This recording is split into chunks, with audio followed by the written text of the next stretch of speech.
Hello everyone! Today we are going to make a very easy project that you can enjoy even with the little ones. Hair bows without sewing. For this we're going to need ribbons, matching ribbon tiny flowers, scissors, fabric glue or hot glue or epoxy or any other glue that you have at home and could work, lighter and hairpins. So let's start. First we cut the ribbon. Burr the ends with the lighter.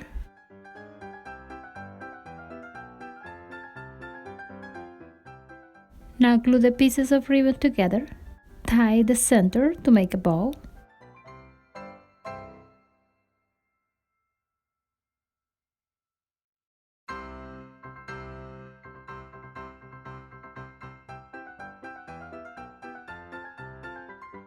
Add the tiny flower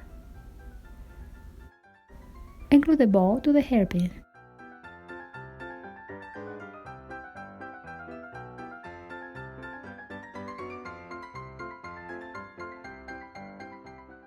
Done! Please give us a thumb up if you like this video, subscribe to our channel, follow us on Instagram and Facebook, and thanks for watching.